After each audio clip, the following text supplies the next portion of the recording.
The views, opinions, and wild ramblings expressed on this podcast are strictly those of our hosts and do not reflect the thoughts, values, or overly serious policies of their employers, sponsors, advertisers, or anyone with a legal team. All scenarios we discuss are based on past experiences, most of which we barely survived, and have nothing to do with any of our current jobs or employers. Basically, don't sue us. We're just here for the laughs, not the lawsuits.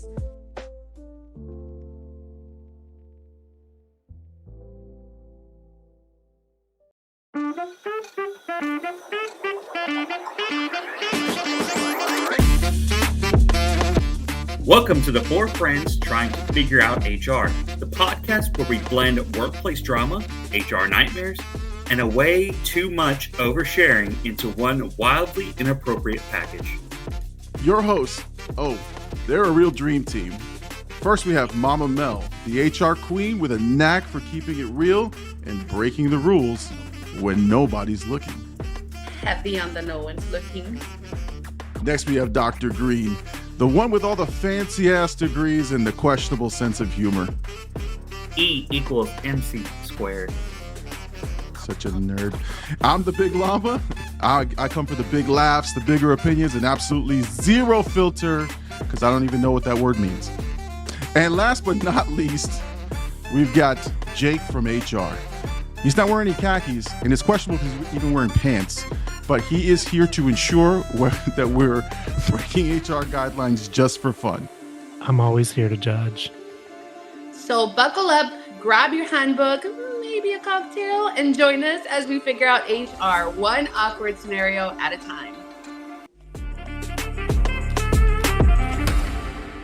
All right, guys, welcome to the Just Four Friends Trying to Figure Out HR podcast, the podcast that is mainly made of a panel of men.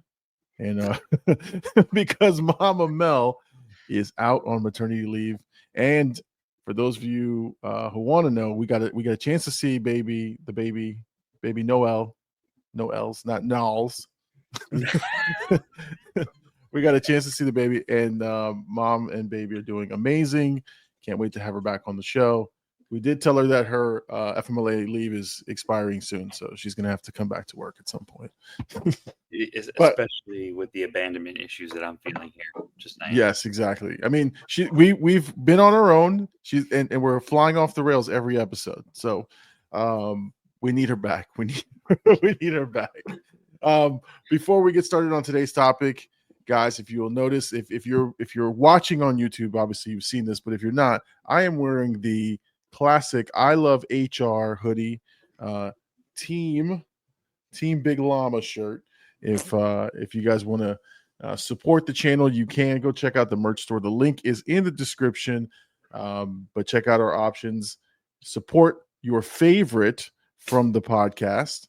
Right now, Mama Mel and myself are even because we ordered our own merch. So go out there and order the merch. All right, so let's get to our topic. I think Jake from HR, you're leading us in this effort tonight. Absolutely. So tonight, our topic for HR is Workplace Olympics. And we're going to have a few different categories that we're going to go through because just like the Olympics, there's a lot of different sports. So tonight, we're going to start off with who wins the gold for avoiding work. So those have subcategories. We're going to get deeper and deeper into it. So we're going to start off with some spicy HR additions if y'all want to, or we can keep it PG because sometimes shit gets real and sometimes it's in the break room. So let's start off with who wins gold in avoiding work. We're going to spin the wheel and go with longest fake restroom breaks. Oh, man. You get a dollar, company gets a dollar, I get a dime, so I'm going to poop on company time. I mean, the person who I don't know, the person who can execute this is masterful in like okay, if you go to the bathroom regularly at work and people can clock your times, you're in trouble. You're in trouble because when you deviate from the schedule, people notice. It's the person who slides on the radar and just kind of disappears for a little bit. That you're like, hey, where'd they go? But you think they win the gold though, just because people notice that they win the gold? No. I just think this is a very creative category because it takes real skill and art to execute. Skill, art, and a fart. It all comes together. But and then if we're you all shart, laughing at our own little fart jokes, right? And if you shart, you're definitely going home for the day. But anyway, you know what? That's a permanent bathroom break. It is a good bathroom break. You're like, question though. I have a question about this. If a person is sly enough to be under the radar and be gone for hours on end and nobody really noticed them, I would say that does take the gold because you're still getting paid. But my ultimate question is, were y'all ever that person at any point in time in your career? And I will be honest, yes, I was at one point. But that was like 20 years ago. No, I mean, okay. So stupidly, I tell people that I definitely can't. I don't go to the restroom for personal business other than the standing business at work. I can't do it. I don't like to. I don't want to. So if I disappear for the bathroom and I'm gone a long time, people are they're gonna know I'm missing, and they're gonna know something's up. So I blow my cover, unfortunately, right off the bat. That's why I'm not successful at this. But some people, they again, true skill. I don't even know they're there. I don't know. I think the people who win the gold medals are the ones that everybody knows they do it, and they still get away with it. Oh, that's a good one. Yes. Yeah. Everybody, and they only really fall in two categories, which is, well, maybe three. You can fall into three categories. They're like so much, nobody cares how terrible they are at their job. Yeah. They're the best at their job, so no one cares how many times they go to the bathroom. Or they are what we know as the profile warriors. They have so many ADA accommodations for 15 to 30 restroom breaks per day, 10 minutes to 15 minutes per restroom break. Most of them are all going to be paid, if not all of them. And there's nothing we can do about it. Yeah. I mean, who are you doing? So you sit there clocking them, right? Like, all right, see, they're gone. So they got 10 minutes. No, like, if they have all those accommodations, all that, you basically just let it go. Like you say, okay, whatever. That's IBS over there. He's gone. That's fine. I mean, it's a double meaning there. But no, I mean, honestly, if there's a person who has all of those criteria, you're not going to sit there and like worry about. You're just like, all right, well, I know why they go all the time, and they have medical issues, and that's fine. And that could be an all-dayer. I mean, it's crazy. It's crazy. Yeah, until you run into issues that I face constantly being on the border, where they get their medical paperwork from Mexico and bring it over to the US, where you can go over there and pay $20 and get a note that says you have 15 seizures a day and you've never had a seizure in your life. I mean, it happens. It's seizure prevention. Happen. What I'm saying is you can go, there are places in Mexico you can go, pay a little bit of money and get a doctor's note for anything you want it to say, and then come back and try to get an ADA accommodation with it, which is, honestly, there are a lot of companies who don't accept documentation outside the US. And then there are a lot of companies that are very, very meticulous in verification of documentation, because when you pay that paperwork for those doctors over there, and they call the doctors or the facilities where it was issued, there's no record because it was written off book. So when you call to verify, they're going to be like, we don't have anything for Billy Joe. No, Becky never came to see us. I don't know. Becky said she needed 19 restroom breaks. Well, who's Becky? No. But you know what? I used to think this was like an old people saying, because old people used to say it. Now I'm the old person saying it. But like, if you worked just as hard at not working, like, you would be doing your job. Like the amount of energy, time, effort to cheat the system you might as well just do your job. Like, you got to go to the doctor. You got to get this paperwork. You're hiding. You're maneuvering around. Like just do the work. It'd be an easier day, I think. But that's what old people used to tell me. And now that I'm old, I understand it, and I often think it.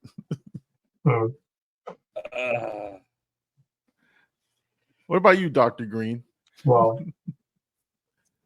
I think that I agree with a lot of things about the whole, it takes skill. But at the same time, I guess I'm the one person that feels very awful about it in the end. Because I'm like, oh, I shouldn't have been in the bathroom for 30 minutes watching TikToks or whatever it is. Because Lord knows, and let's all get real. You take your phone to the bathroom. Don't act like you're different. You took of course your phone to the bathroom. And there's a reason why men have numb legs. It's because we swipe, swipe, swipe, swipe, swipe. And then we get up and we fall down. But I believe all that. I feel guilty for it, honestly. You know what? You shouldn't feel guilty for doing that. You should feel guilty for letting someone use your cell phone after that. Yeah, exactly. You use your cell phone to sign documents and stuff. Like, here, sign here. It's like, I got E. coli. Where'd you get E. coli from? Word? What'd you eat? I didn't eat nothing. Did you know that Jake from HR's got a pink eye? Like, he passed it off to the big llama too. Look, this is how rumors get started. At the same time? Oh, we all signed on Dr. Green's phone. Now, you know as well as I do, those rumors wouldn't start off with anything about you signing something. It would go straight to the nasty. Exactly. No, but yeah, no, you know that's bad. That's really bad because you just don't realize the time. I have, though, again, full transparency, we love being honest. I have missed a meeting because of it by accident. Like I went in, bad stomach, legit bad stomach issue, but then a TikTok or two, and all of a sudden I'm like, holy shit, that meeting started 15 minutes ago. And I'm running, sweating, scrambling.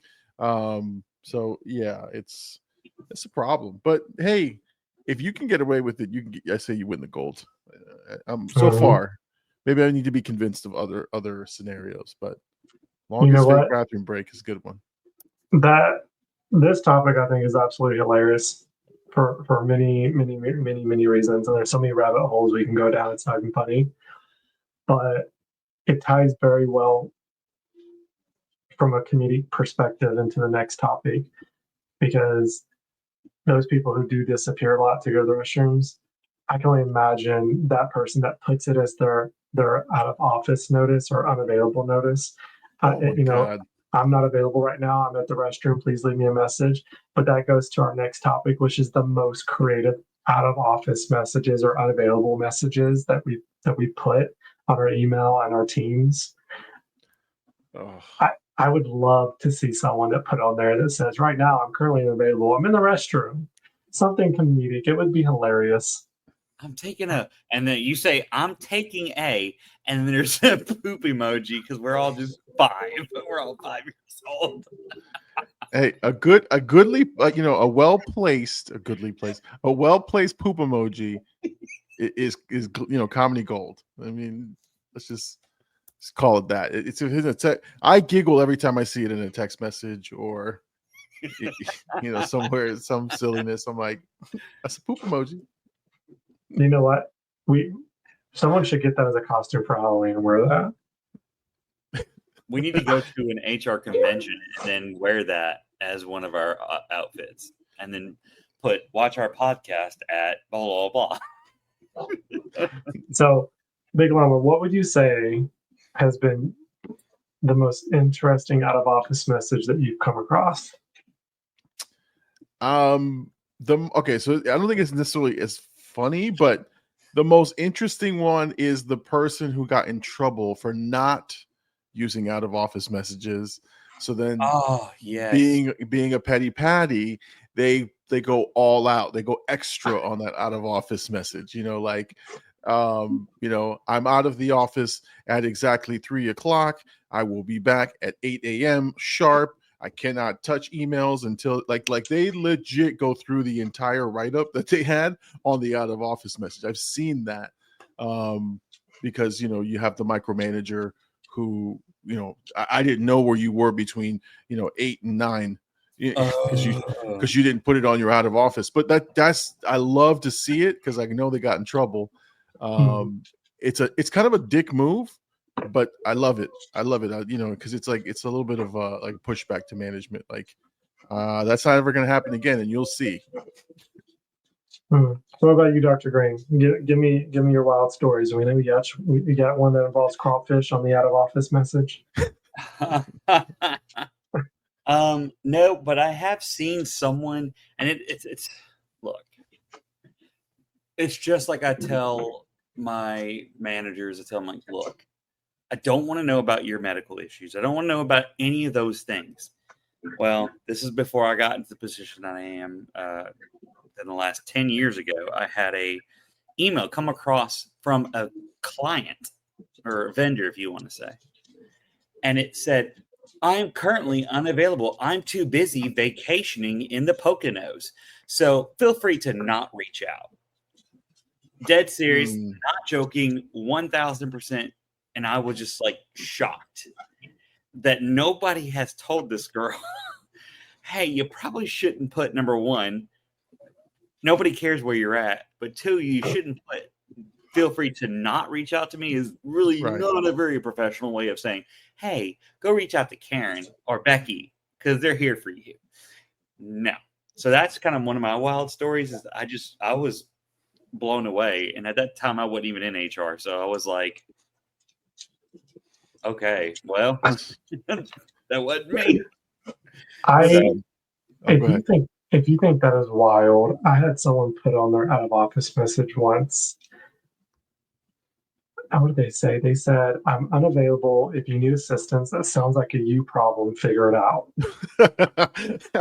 That's classic. And I'm like a you problem. Well, to me, that was outrageous.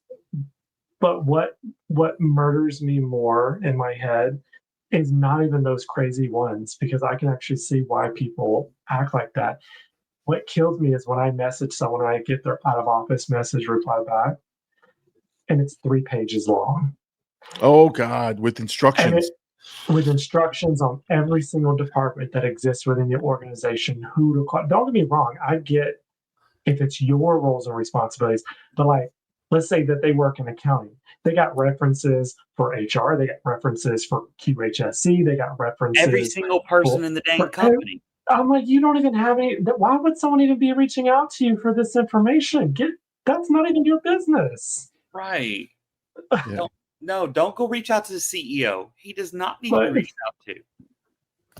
God. I mean, it's necessary to say, obviously, who's covering you, but yeah, not to that extent. And don't get me wrong, if you're a director of administration or director of a department that oversees like multiple sub departments, I can see like having, a little bit of lengthy information on like 5, 6, 7 different departments and having references to like get the right people to the right individual. But it's just like, you're in accounting. Why are you even talking about operations and HR and safety and fleet management and what? Oh my God! Like, you know what might be? It might be appropriate given the length of time that you're going to be out. So if you're just out a day, a quick one-liner like, "Hey, I'm out. I'll get to you tomorrow," right? But if you're going to be out on a cruise or something for a week, maybe 2 weeks, you're taking some time. I would say that's not a bad practice, but you just have to narrow it down to some key departments. Don't put the entire like directory. But I think that's another factor. Like you gotta know how long you're out. If it's just half a day or a day, just hey, I'm out of the office. I'll be back tomorrow. In emergency, call this number. Like something real quick. But, please put a date. Don't put tomorrow. Oh God, because tomorrow. Then, what if you're out for the next day for whatever weird odd reason? Okay, so you're out till tomorrow. And then I'm going, wait. I got this yesterday. So today is tomorrow. And then now I'm confused because I'm wondering, is tomorrow still yet tomorrow in your time zone? Like, what am I doing wrong here? Yeah, because if you don't do that and you don't put like dates, because I'm notorious for leaving my out of office replies on. I forget. Like I just start working, I get back in, I'm working, and all of a sudden my message goes out and they're like, I'll be out of office until whatever. I'm like, you're already back. Oh yeah, I'm sorry, I forgot to turn it off. But yeah, if you just say I'll be here tomorrow or next week, Monday, it's like oh, shit. Well, we do have some good information that Dr. Green has been so gracious to provide us, so I can't go to the next topic without mentioning it. So we are obviously doing the Olympics. So I forgot on the first round, won't forget in the second round, we've got to assign the gold medal.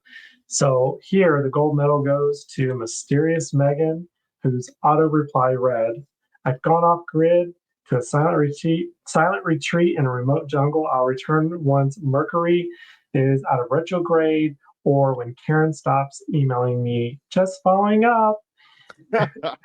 When she was actually at home, binge watching The Bear with DoorDash stacking up like the Jenga tower. And HR's reaction is respect the boundary game, but also Becky will report this to IT. Because Becky's a snitch. You know how she is. Well, would she report to HR? Why would she report it to IT? Because I don't know, but it's because probably because it's email based. So IT handles email. Yeah, that's how IT they're breaking policy. Okay. Yeah. Honorable mentions to awesome out of office messages are on a stretch break. Stacy does full yoga flow behind the curbside of her desk while on mute in Teams.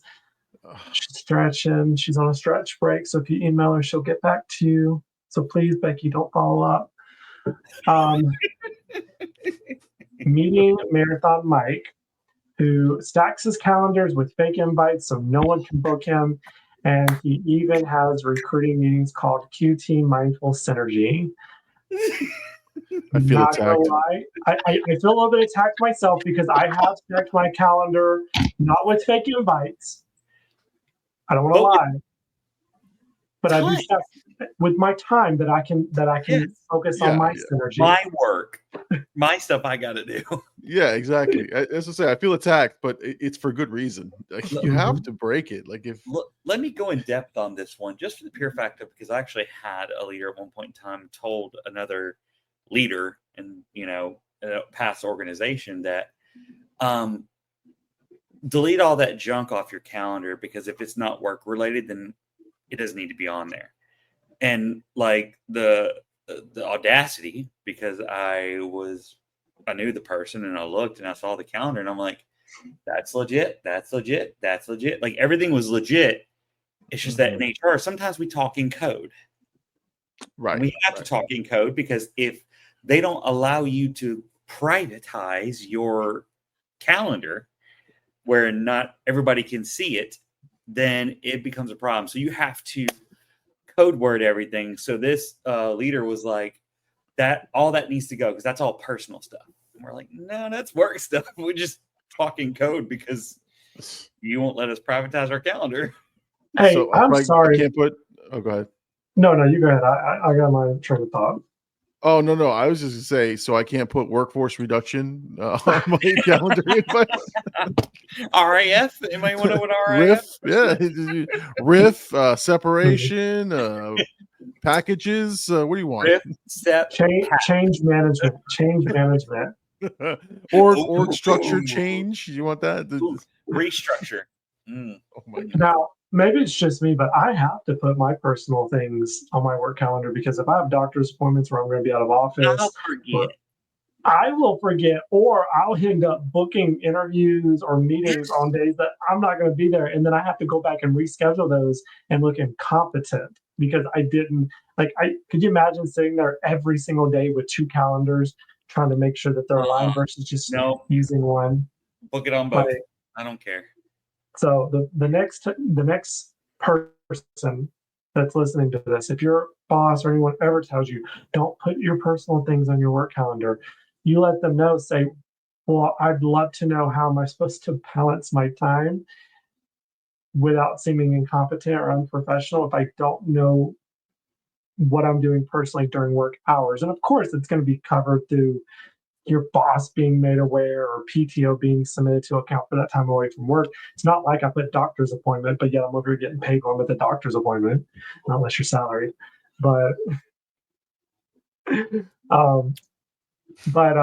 last one we have is Slideshow Sandra, who once delivered a 45 slide deck on email best practices just to stall a real project update.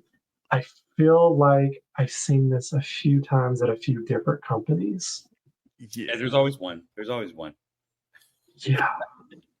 Because I had training that did this one time at a past organization where I said, okay, hey, here's the deck that I want to do with. And they're like, okay, sounds great. Come back and it's 75 freaking slides. And I'm like, no, I gave you 10 slides. Where did this 65 come from? And it was all stuff that was like going into unnecessary detail about the first 10 that I created. And they would come back with, okay, so about this specific thing. And I'm going, they don't need to know every little minute detail because they're not idiots.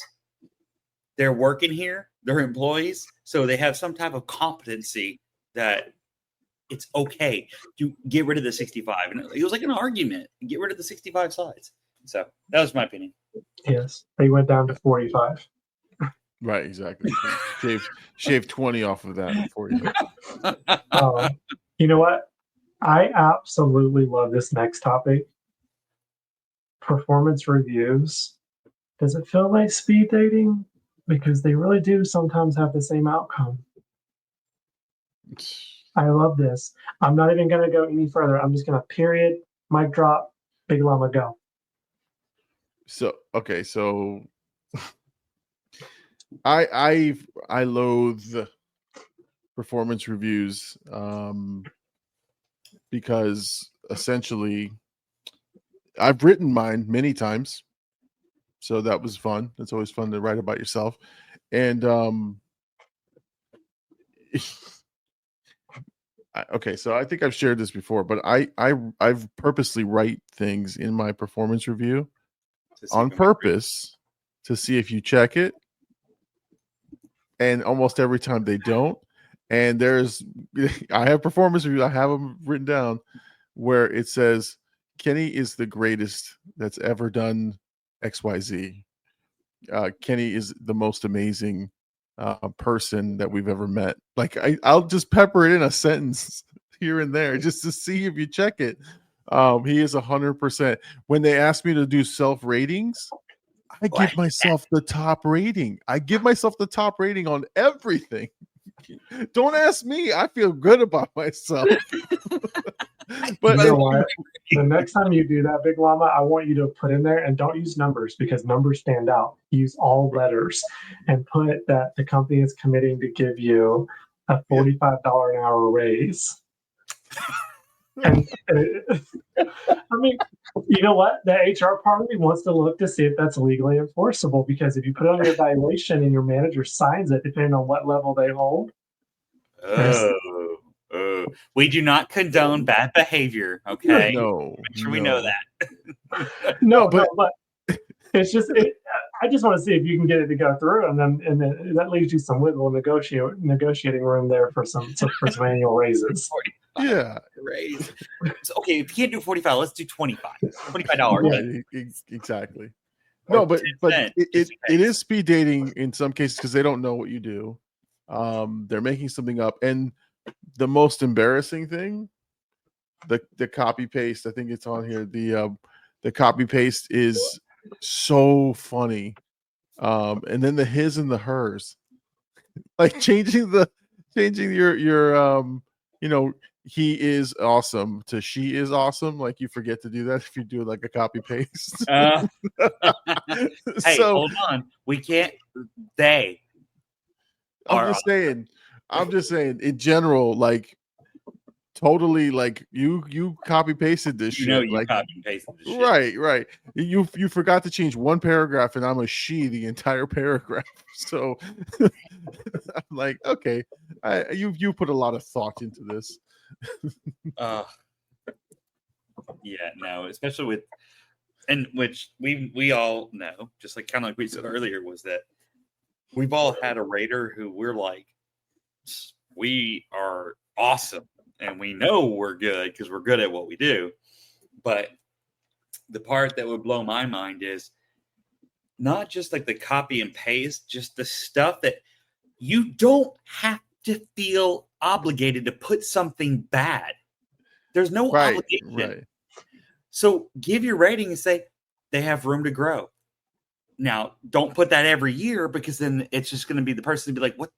I learned what we talked about. We did this, we did this, we did this.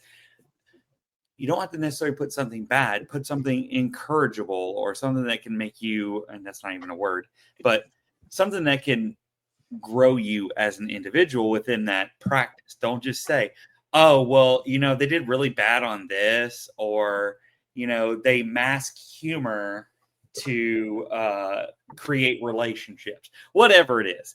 Like, it's not necessarily have to be a bad thing. You can put good things in a review. And if they really are the bomb, they really are awesome, put it in the review. Right. Don't be like, oh, they're good. No. I'm not just good, damn it.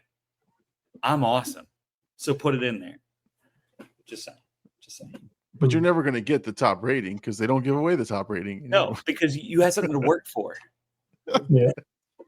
I think my favorite is, and I see this a lot, is the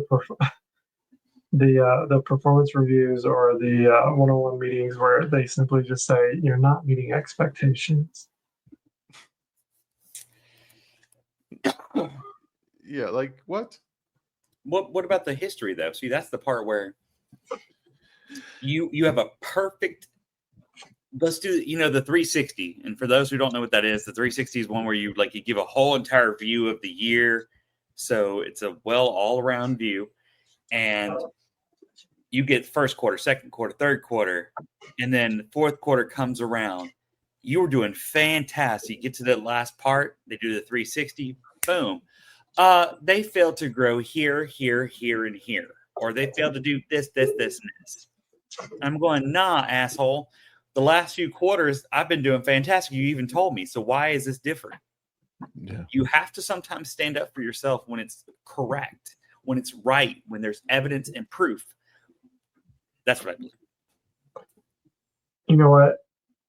I think the term speed dating, I think what hits home there for me, especially from performance reviews, because a lot of times they try to tie them into their one-on-ones that they have with the employee. The managers or leadership, they'll meet with the employees for a review, even if it's a quick one. It's like speed dating. They're literally like, how are you doing today? How's everything working out for you? Do you need anything from me? No? Okay. Well, you have a great day. Let me know if you need something. And then you check in with the managers and it's like, hey, did you do a performance review or a check-in with Becky today? Like this week, last week, today? And the manager's like, oh, absolutely. It went great. She had no issues. And you're like, oh, give me the details of the meeting. And they have absolutely no content. They didn't discuss wins, opportunities, strategic goals, rocks, something, anything that's going to help this person know tangibly whether or not they suck. And I know that's a big word for some people, so I'm going to break that word down. Tangibly. It means you can either touch it or see it and measure it. Like, if you tell someone they suck, that's not tangible. If you say you suck because every single day you come to work late and you're at least 15 minutes late, you never take your lunches on time, your work's always only 40% done complete, and you don't know how to spell, and you're writing documents and contracts for us and we have to constantly redline it, those are tangible things that we can fix. If they can't fix the problem specifically, it's not tangible. So that's my topic goal for everyone is Make it tangible. I want a T-shirt, Big Llama, that says "I love tangible." You suck. Make it tangible. You suck. Make Exactly. it tangible. Make it measurable. I think I use the word tangible, and maybe I'm old school, but realistically, when you hear that in an older generation, the newer generation is saying smart. They're looking for a smart goal, specific, measurable, actionable, time bound, or whatever terms you want to use, because they've renamed smart 5 different times now. So it's like, which term are we using? Yes. Oh, But let me tell you about smart. it ain't smart, is this it? is off. This is off topic, but smart is not smart. Let me tell you why it's not smart. Because I got these people who think they're smart, and they're over here. So what I think we should do is, for smart, I'll use the SMART method or the STAR method. And so here's what I would like. The camera's right here. Right. And they're reading the shit off of here. Like, number one, either memorize it, you do better, or stop using AI, because you see that shit that you see on those ads on TikTok that talk about how, hey, look, you could have an interview and then read off what's on the freaking phone. No, don't do that. You can tell. When they read it and they're like, I would recommend for your leadership team that they use. Right, exactly. And I've had those interviews where I've had to go, okay, let's stop. Let's look over here, please. Look at me in the camera. Please go ahead and don't pay attention to the screen. Give me it from your head. Tell me from your head what it is that you think what should be done, or what it is. Right. Instead of reading me something that actionable, in action, whatever you want to call it, live chat GPT has created for you. We don't need that. We need real answers that come from here and not from here. And Dr. Green, I'm going to challenge you back a little bit on that, because I think you're getting... Shush. You shut your mouth. I give credit where credit is due. I had that happen in a meeting, and I stopped the person. I just stopped him. I said, look, I'm going to pause you right here. I said, you're reading this, and I know it's coming from ChatGPT or another AI platform. I said, I'm not even mad at you for it. I said, but I want you to maintain visual contact on the screen, because I want to see your eyes at this point. Do not look away. I said, I'm not mad that you used it. I want to know how prepared you were and whether or not you even bothered reading it before you came to the meeting today. So let's have this conversation. You can use everything off that ChatGPT or AI platform that you use, because we all do it. Mm-hmm. I want to see if you prepared for it or if we came lazy. So let's keep going. Right.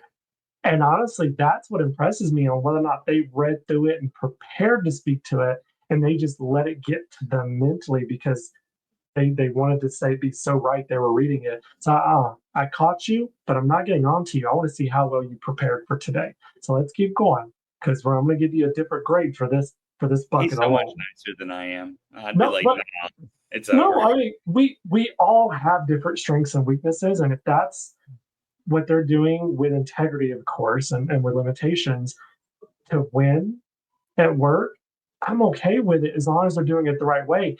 And I want to make sure that they prepared. If they just searched it, copied, pasted it in a Word document, and they haven't even looked at it until we got on this call today, we have a problem. If you read through it and you kind of know it like the back of your mind, but you were just kind of reading because that's everyone's subconsciousness, if you wrote it and it's in front of you, you need to read it. Give credit where credit's due, because I can build off of that. I can work with that. It's kind of like my motto that I tell people is I'd rather work with someone who's too high strong versus someone that's like no motivation at all, because it's easier to bring people down than it is to lift them up. I can deal with that because I can mold that into a skill and a talent that's beneficial.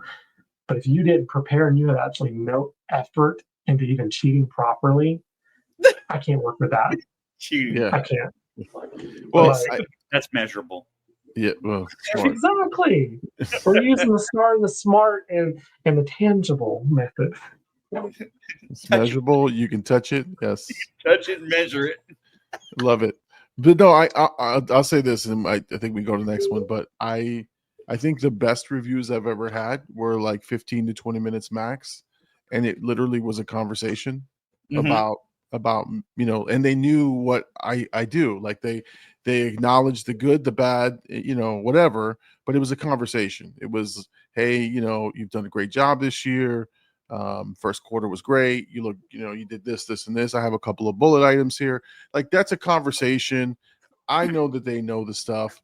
We've either worked together on it, but unfortunately, when the people read, I don't like it. But again, that's been the best ones for me. Is a good, quick, hey, you're doing great. This looks good. If I give you any feedback, it's on this part right here. But what do you feel? You feel everything's good? Yeah, I feel everything's great. All right. Well, next year we're going to work on this, and we'll meet next month to go over your goals for the year. Like, that's a perfect review for me, because I love it. Absolutely love it. So, Absolutely. Well, before we go to the next topic, I do have to assign the gold. And the gold goes to copy and paste Carl, who writes in Chadwick's evaluation that Chadwick continues to exceed expectations, followed by Chadwick unexpectedly quit in March. But this evaluation was in April. So he didn't realize that the employee quit working for us. All right. The next one, this one, it's a love-hate relationship. I feel like this is like speed dating 101, but this is when you get to date 2 and date 3. Microsoft Teams, hide and seek. A few minutes for this one. So, who can mute themselves the longest during the meeting without getting called out?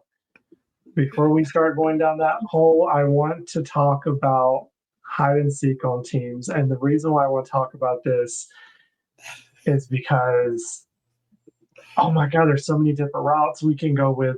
Leadership who tracks job performance based on how long you're green, as if you're actually doing something. Oh. And those who I feel like is many colors of the red light, because they go from red to green to yellow to red to green to yellow to red to green to red to yellow to green to red to yellow to green. It's like, whoo! I'm getting whiplash just watching it. And like, I'm not even trying to. I'm actually trying to send a message to Becky, and I'm over here seeing you flashing me. With a measurable. Dr. Green, come on. Give me something on it. Hide and seek. Gosh. I have had a leader at one point in time. That's what they did. They literally watched the red to green, to yellow to green. And if you went white, God forbid, the world was crashing down on you, because it should not ever be white. I don't care if you were in the middle of Argentina. You better be a green, yellow, or red light. And if it's yellow, it better not be yellow for more than 15 minutes. Not a joke. That's what we were told. It was absolute chaos. And I eventually told this leader, like, look, unless you want to have a horrible culture, that stuff's got to go. You can't tell somebody 15 minutes and your light better be back to green. And just think about this, especially if you're remote, you go to the bathroom, and like we just talked about at the very beginning, I got to do my tickety talking, while I'm, pooping on company time. And it's going to be more than 15 minutes. I'm kidding, but for real though, like we had an issue where it became such a huge deal that people actually started quitting, because they're like, if you're trying to monitor when I go to the bathroom and then whenever I'm doing this, like there's a level of, you should have already been, if that's a problem, you should have already been performing it. You should have already performance them out at this point. It shouldn't be where you're taking your time as a leader, wasting, looking at red, green, yellow, white, red, green, yellow. That is not the purpose of you being a leader. The purpose of you being a leader is to lead this organization, not be the person going back here and saying, oh, Jake from HR, he was at lunch for more than 15 minutes. It went white. I don't care if he had a doctor's appointment. He better have his phone ready to go. It better be on when I call him at the doctor's appointment. Do you know what the proper diagnosis for that is, Dr. Green? Let's see. Insanity? No. It gives people PTTD, post-traumatic teams disorder. I like that. You can give that diagnosis to whoever needs it so they can get the proper treatment. So when they go to their new boss, they don't have to have that heart palpitation with like, oh my God, I gotta keep it green. I gotta keep it green and we're going to see inside. So I guess, Big Llama, have you had anything like? I know there's Zoom, there's Teams, there's Slack. I've used pretty much all of them. Have you ever had any of those kind of experiences? Yeah. So let me say this. I think for because I used to work call centers and cost centers and all that good stuff, and there are systems in place that will tell you their times and the unavailable time, all that other stuff. You know, like there's things like that exist for that reason because of productivity. I think when you graduate from that, right, get the fuck off of the lights. Like, stop. Like, if you're a manager, and okay, so this could be a good example. If you're a manager and you can't find someone constantly, that's a problem. That is a problem. I no doubt. Like, if I look for Jake from HR and every time I look for him, he's unavailable, he's not around, I can't get a hold of him, fine. That's a conversation to have. But to sit there and monitor colors and statuses, like, we're working and we're doing the job. And again, do you trust me or you do not trust me? And if you're sitting there as a manager, senior director, whatever your title is, and you know exactly when I took a break or when this, I don't think you have enough work. I don't think you have enough meaningful work. Right. And I would question how you're doing all your other work. And you know, but that's what I'm saying. It's like, you have to be able to trust your people. Otherwise, why do you have them in these remote positions? Yeah, now again, absolutely. if it's a problem, address it as such, but don't, and I hate this, don't address it with as a team. If it's just one guy you can't get a hold of, don't call out everybody and say, I need everybody to be on green. Like, you know, like, I'm working. I don't, and half the time, honestly, to be honest, on Teams, I didn't even know how to change the statuses, or I you know, I was just like, oh shit, it shows me as not available, and then I would change it, you know, whatever. But like, I wasn't actively going, well, let me put it on green, let me put it on yellow. Sometimes I would remember, but like, if I'm working and doing my job and Forget about answering that. emails, right? Yeah. I don't have time to sit there and play, oh, let me please the manager. Like, that's it, again, it's stupid. But like, again, people that do that, micromanagers, are people who probably come from that line of work and haven't graduated to adult work. I'll say it just like that. I said what I said. You don't have the capacity to understand your job has evolved, and you think the old techniques and things that you've done are going to be successful at the next level. Absolutely not. So that's to me, that's, you know, I'm not calling anyone out particularly. I'm just, this is what happens, and this is where my mind goes with this nonsense. As Dr. Green knows, I can be a little petty. Oh God, he is. So in one of my previous companies, I had a boss like that. Mm-hmm. You know, I mean, with this company, I changed bosses about as much as I changed underwear, but there was one particular boss that would monitor that. So what I would purposely do is change my status to out of office, but I'd make sure it's during times where I'm sending emails or on phone calls with other leadership members, especially the ones that were over them or on the same level. And I did it strategically to the point where they made comments one day to some of their peers that I'm always showing out of office. And it's during these times. And they're like, well, I was on the phone with him during those times. That's weird. But keep in mind, these peers, I had a relationship with them where I made them aware that I was doing this and to be prepared for me to get called out by them. And they strategically let them know that I was on these calls during those out of office times.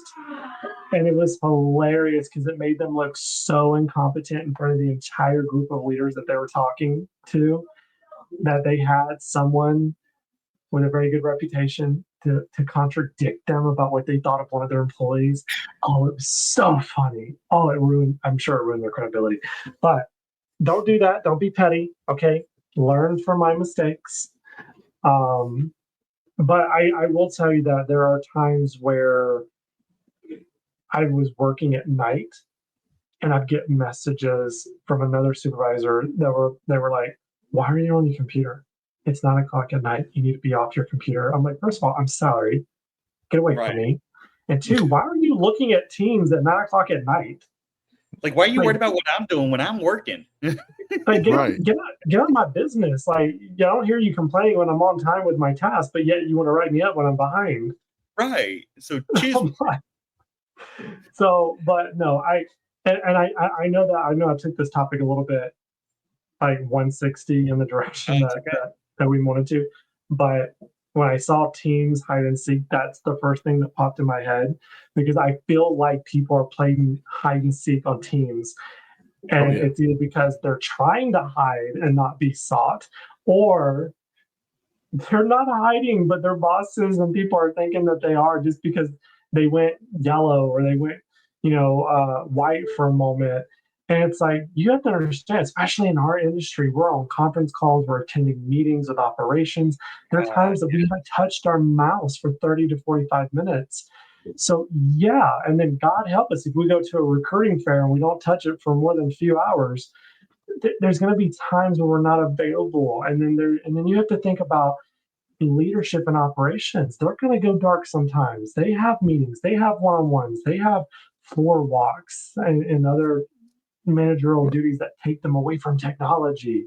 So read between the lines. And like Big Llama said, if you can't find them, if you're texting and calling them and they're not picking up or they're not available, or you call someone on the floor or in the office and they're like, I haven't seen them for days, then be worried. Different story. Absolutely. But I do want to assign a medal, but I don't think Becky in this particular situation deserves a medal. So I want to award the medal. I'm going to award this medal on the spot. I'm going to give this medal as a nugget. Okay. This is a nugget medal. It's a golden nugget to that person that is really good at creating their own policies and micromanaging people when they're on and offline. Oh, we all know who that is. You don't have to say the name. I'm not going to sign a name. I just want to sign the golden nugget to them. I love it. I can love it. Let me see. So we take a look. I know I hate to interrupt you there, Jay from HR. Can we take a look at the Chair is Warm relay? That's been a great Olympics of mine that I've had people complain about HR doing. And so I want to get your thoughts. Do you mind gravitating towards that topic for a minute? I'm looking for it. Where's it at? It's above what you said. Oh, the Chair. Oh, the Chair is Warm relay. Competitors compete by visiting every break room, every manager's office, vending machines, bathroom stalls, without being in their own seat for more than 10 minutes. I feel like this isn't a job seat that qualifies for that award. I feel like it's a personality. There you go. Okay. And you want to know how you can identify those personalities before you even get them hired. They've had one job every year for the last 10 years. They've never had a job for more than 12 months. I feel attacked. No. There are other reasons that may happen, but the majority of the people that sit in that seat, it's because they can't sit in their own seat long enough to do their job, so they have to move on to the next best thing. Oh, yes. I'm going to let Big Llama take that one. All those seats getting warm. Listen, I would be okay. So one of the, and this is bad because this is management creating a policy which makes you not be in your office, but then they complain that you're not in your office. Yes. So there was definitely a measurable, maybe it wasn't measurable, but there was definitely a criteria of you got to be visible.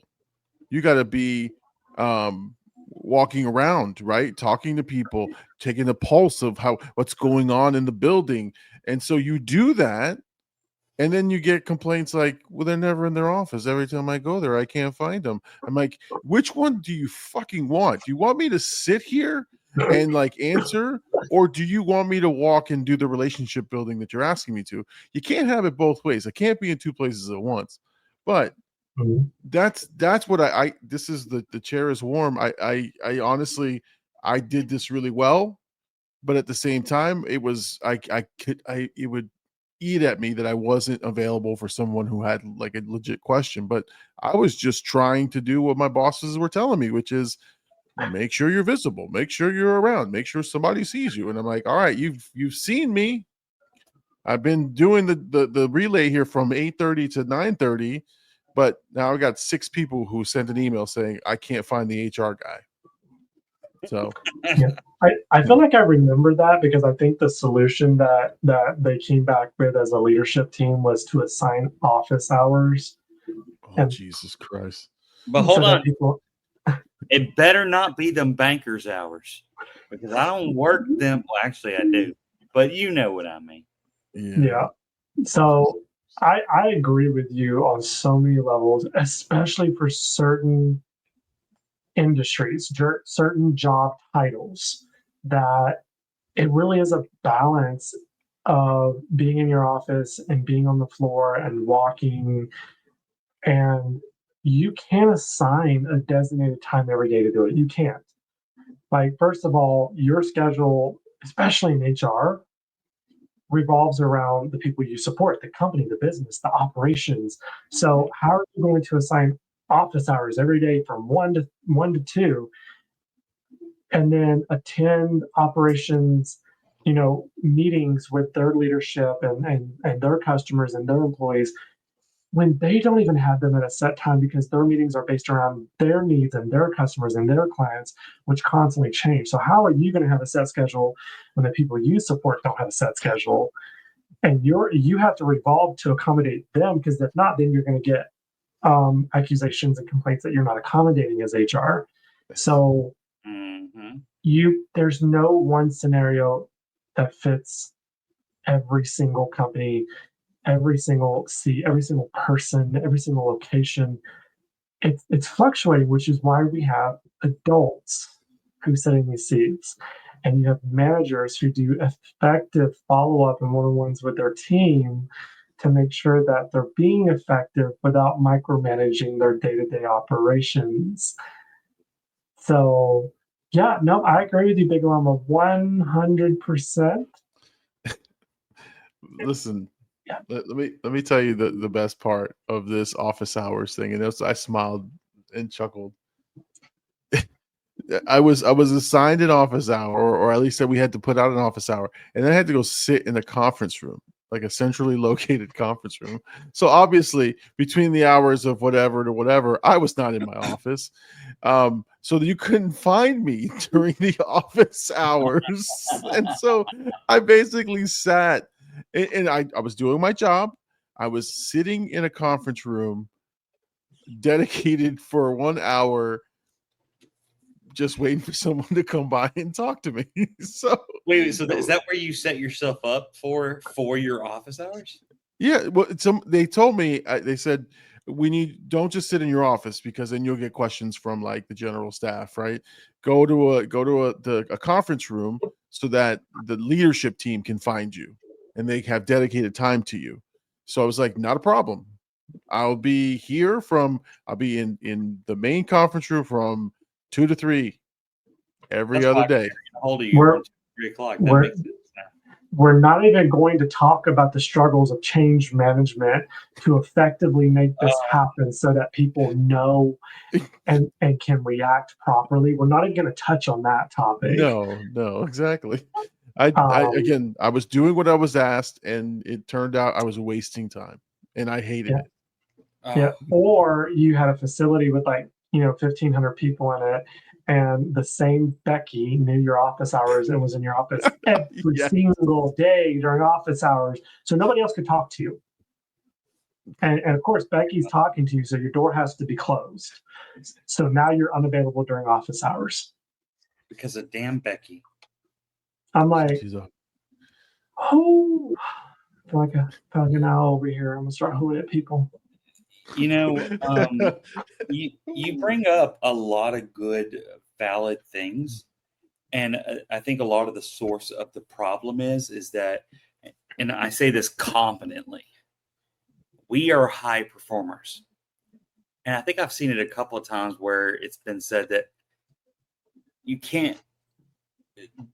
Is it you can't manage a high performer because you're not one? Or it's something along the lines of don't try to manage a high performer. It's because they have the ability to perform to be a high performer. Well, high performers get frustrated when the manager is not a high performer. Yes, there you go. That's it. I think that's what I read. I think we either heard or read the same thing. That's exactly it. It's like if you're a high performer, you can call out the bullshit. You can see it and you know it, and you can't stand it because you're managing me. I'm a high performer. I know what I'm doing, and you're managing me. You can hardly keep your shit together, and I think that's what frustrates a lot of people. Is like, and then you do unnecessary things to try to seem important, and that's bad. Yeah, I was looking at some of the things that come back on what's the sayings or memes behind high performers. It's managing high performers requires a different playbook than managing average team members. You don't want to just keep them happy. You want to challenge, recognize, and retain them by giving them the ability to do their job effectively within the realms of what works to their day-to-day.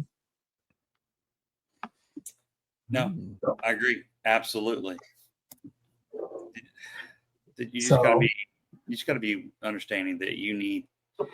It takes a high performer to help. Well, it even takes a high performing leader to grow a high performer. And so, if someone who's coming to you saying, "Hey, I want to do more," and they're successful at what they're doing, and they're wanting to grow, be that high performing leader to grow them. I had those opportunities in the very beginning of my HR career. I did not. I was thumbed down on me, and I was like, and that's probably half the time reason why. And I'll be confident to tell you that's probably the reason why I left half of the organizations I was at, because I was successful at what I did, and I was good at it. And it took until, within the last 10 years that the thumb was lifted, and I could be a high performer. And the leaders I had were helping me become a high performer. That's way off topic, but that's just, those things annoy me when people are like, well, why did you leave? Because I was pushed down instead of being elevated up. You should try that in your next interview when they say, why do you want to leave your current company? Well, my leadership's not high performers like me. Are you? Because I can't work for you if you're not high performers. I'm so good. You better bring your fucking A game. Bring it. I will give anybody who does that. I will write a personal recommendation for you if you do this and record it. I want to hear it. I want to hear the recording. But only do it if you truly don't want the job, though. Yeah, exactly. Don't burn that bridge. Unless they're a really cocky leader and they're like, I like this guy, and then they hire you anyways. Well, it is possible. That's a whole another segment. I don't want to go down that road because I committed our team today to sticking to a 1 hour show. So we're going to stick to that 1 hour show. So I'm going to pass the buck around the room. We're going to give our final thoughts, and then I'll bring it to a close. So I'll go clockwise on my screen. Dr. Green, give us your final thoughts. Oh gosh, look, we all have to work, or at least most of us do. Unless you're a trust fund baby, then yay, donate to our podcast. Buy merch, merch. But you may not love your job. Eventually, you may find something you do love, but don't be the Becky that's running around acting like a fool, doesn't know where to go, or let alone doesn't know how to sit in their own chair and be there and be present. And I say that aside from us HR people who were told we have to be and we go and do. This is for the ones who, take advantage of the good leaders that we have, and then also the good organizations that are out there, and the ones that are striving to be good, maybe because they're coming out of a bad rut. Don't be the person to ruin that. Be the person that's helping, like I said a while ago, let's elevate yourself to a different level to where you can become a high performer and not do these stretch breaks or these freaking 2-hour long slideshows, death by PowerPoint. Be a good human being, do the right thing, just do your job, go home if that's all you need to do. But my advice is just do the right thing. Okay. He said what he said, and he said it. The big llama. Well, okay, so I will say, I think what we found in this, obviously there's creative methods to get out of working. And everybody's either fallen in the category, has done it once or twice, maybe not on purpose, but it happens. And I think the thing that I got out of this was, let's acknowledge, let's acknowledge that we're not all perfect, right? Like, people make mistakes. A pro tip that you need to follow is, treat people like adults, like give them responsibilities, and honestly hold them accountable. That's the pro tip. Like, hold them accountable. If they can't do the job, then call it out. Like stop coddling people, but at the same time, don't micromanage them, with banker's hours and shit like that. So I honestly just make sure, again, treat people with respect, treat them like adults. And if those folks cannot do the job or then address them immediately. But again, let's stop with the constant use of technology to try to catch people doing bad things.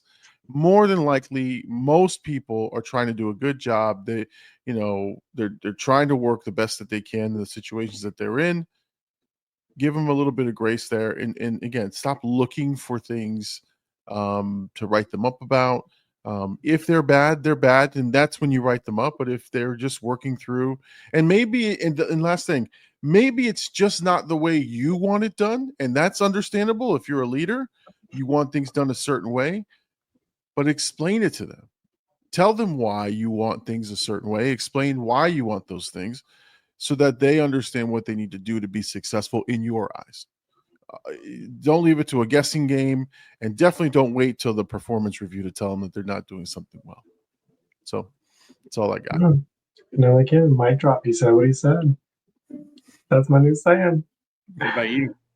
So, knowing that tonight's topic was about the workplace Olympics, and we kind of, gave out some, emotional awards, I would say nobody wants the golden nugget. Nobody wants it, whether it's for doing a good job or it's not doing a good job, because at the end of the day, employees, regardless of what seat they sit in and what level they hold, they want to hear the positive feedback throughout the day, throughout the week, throughout the month, throughout the quarter, before we get to those evaluations on what they're doing well. And then vice versa, the employees who are not doing that, did I use that right? Vice versa. The opposite end. Judge me later, okay? Give a stroke. I know I did. Vice versa. Vice versa. Those employees who are doing a terrible job, they need that feedback. They need it before you give them the golden nuggets, before you give them that atrocious award that they're known for, that office nickname that they truly deserve. They need to hear it daily, weekly, monthly, quarterly, before you get to that evaluation, or before we get to that accountability, up to and including termination. And they were shocked that they didn't know that they were given those nicknames and awards. So that's my advice. Is honestly, I think it just boils down to one word: transparency to the employee. Transparency. That's my word. I said what I said. We can circle back to that later. As long as we're moving the needle, that's all that really matters. Absolutely. Make sure you have smart goals. All right. So that brings us to the close of our episode 3 in season 2 today. So we are going to bring ourselves to an end, and I say this with much love until we call you into the office next time. Good night. See ya. Well, that's another episode of the 4 Friends Trying to Figure Out HR. We didn't solve anything, but hey, at least we tried. And by tried, we mean we laughed, we overshared, and we probably violated some HR guidelines ourselves. But remember, this podcast is for entertainment purposes only. Don't take our advice. Seriously, don't. And if your HR manager asks, you've never heard of us or this podcast. Thanks for listening. Like, subscribe, and join us the next time as we keep trying to figure out HR and fail spectacularly. Now, go be productive, or at least pretend to be. And tell your boss that I said hi. Tell your mom I said hello. Tell your daddy I said hey. And remember, hate has no home here.